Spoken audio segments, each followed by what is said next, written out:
how do you see the evolution of martial arts cinema, and what trends in the industry are you excited about, and what are you not excited about? So there's a couple questions. Excellent.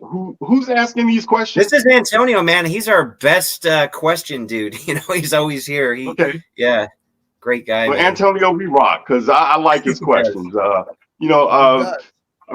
Yeah, no, he's great. In terms of the trends that are coming, the things that are happening with, I love the potential of the physicality of people I see today. Trust me, I'm known for being like an acrobatic guy. Sure. I see kids doing things today I never even imagined was possible. Almost defies physics. The stuff you see on Instagram is ridiculous.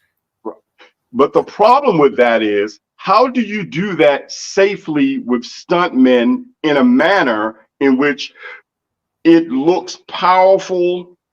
It tells the story as you're doing it. Like, you have to balance a lot of things when you're flipping in the air.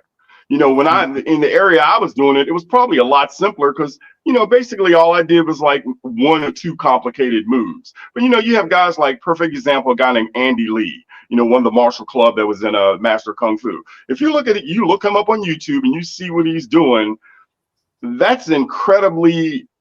It's just incredibly skilled, incredibly difficult, and probably hard to put in the context of action where you're flipping in the air and you're jumping on something. You got to kick this guy, land well. Those are very difficult things to manage if you don't have a good team.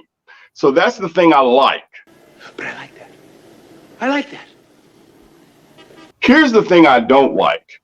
What I'm seeing most of in martial art action or action movies is the kind of discontinuation of Asian culture in the movies and in the action. I will give you an example.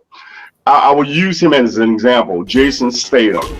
Jason Statham is really one of my favorite guys who does action. However, in his movies, none of the movies that I've seen has anything about where he learned his martial arts, how he got it, the philosophy behind it, who taught it to him, what kind of martial art it is. When you're doing martial art movies comes from Asia. And so when we're doing these films, there has to be some line that connects us to them. I'm not saying every movie has to be like that. There are plenty of examples of great movies that don't have any of that. But I think it's too much to not acknowledge all of the people who have built the foundation so that generations today are able to enjoy the fruits of those. Meaning, let's see, in terms of culture, in terms of philosophy, in terms of what you learn, the principles of martial art that can be included inside your story. There's a reason why people still today love Karate Kid, because Karate Kid was authentic. It was an authentic movie about a guy who was being bullied and had to learn martial arts. And the principles of martial arts came from the teacher and passed on to him. And even from the start to the middle to the finale, all of those had the principles joined together so that when you went out that movie, it wasn't just about the action. It was about the collective experiences. What does martial art mean to people, and how can we express that in cinema? So I would like to see more movies that would include, philosophy of martial arts, the culture of the specific and unique Asian societies that develop the particular martial arts. I would like to see more of that in movies.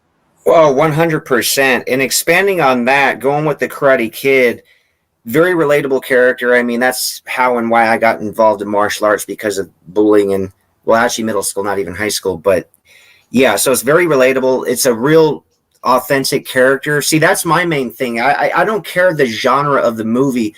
I feel like the martial arts genre kind of throws this part out the window, where it's like, at least they did back in the day, and even a lot of action movies now, where they feel shallow. It just feels like a video game, because they don't develop those characters. They don't feel like real characters. Then you don't care about the character. Then you don't care what happens to the character. Now, if you actually care about the character, like Rocky, for example, you really are involved when he's fighting Mr. T or Dolph Lundgren, in the Rocky movies, because you really feel for this character. Whereas a lot of the action and martial arts films, these guys just feel generic. Like, I don't care if he wins. I don't care if he loses because I don't care about the actual guy. So in the Karate Kid, Daniel's great. We feel for him. We want him to win. We want him to get the girl and everything else because we actually care about him. So the first part you talked about the physicality of these guys, if they can incorporate that in a film, it's good. It's exciting. It's very good action. But it's never enough, man. So when the one complaint they'll have about the Karate Kid, it's like, yeah, it's a great movie, but the martial arts in it aren't that great. But you remember the movie. See, that to me is more important. Developing that character. Now, if you have great martial arts on top of it, cool. But if you don't have the character, to me, you have disposable entertainment, something you'll watch once. You're not going to talk about in 10 or 20 years. We're still talking about the Karate Kid. That came out in the early 80s because of the character. Right. There's a Shaw Brother movie. Good. Go ahead. Oh, just real quick. I just wanted to your point, Ron, and you're being a Bruce Lee fan. I think the first movie to really define the martial arts, philosophy, culture, and everything really powerfully was Enter the Dragon in the beginning, where we see Bruce Lee as this evolved monk and his, when he works with the student talking about, you have to have emotional content, and all this, it just really so well said. I think that's an important point that people miss when they make these movies or try to capture magic from a movie is that principle, what you're talking about. Now, I will say that while Enter the Dragon is an excellent example of that, I don't believe it was the first. If I had to say the first movie that American audiences probably got hip to that was Five Fingers of Death. Five Fingers of Death, even to this day, to me, is one of the greatest martial art movies of all time. You cannot watch that movie with an audience and that audience be quiet. You're screaming, you're going on the journey. The guy, he gets beat up, his school gets destroyed. He has to, get revenge for people. And, he's developing his hand. He's learning the style. He's fighting the bad, all different type of factions of bad guys. And then he's got to fight the main bad guy using the one technique that he developed.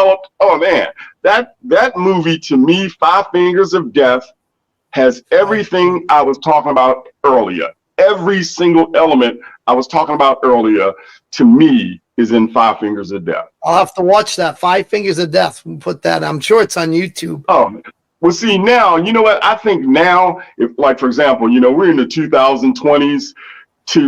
There's so many people, so many movies that have copied Five Fingers of Death, the effect to you is going to be minimal. If you saw this in 1972, your mind was blown. It was like seeing Star Wars. I mean, your mind was blown. I used to go, where is this world that I can go where all these people got superpowers and we can fight all day? I mean, and Five Fingers of Death, Five Fingers of Death is that movie. And the martial arts are very rudimentary. Get a little block kick here, punch there, blah, blah, blah. It's not really anything complicated. I would actually put it not too far from Karate Kid. But the story that is told in Five Fingers of Death, to me, is the quintessential martial art action movie template by which if you watch Five Fingers of Death and you set out to make a martial art movie similar, you're probably going to make something pretty good that people will enjoy.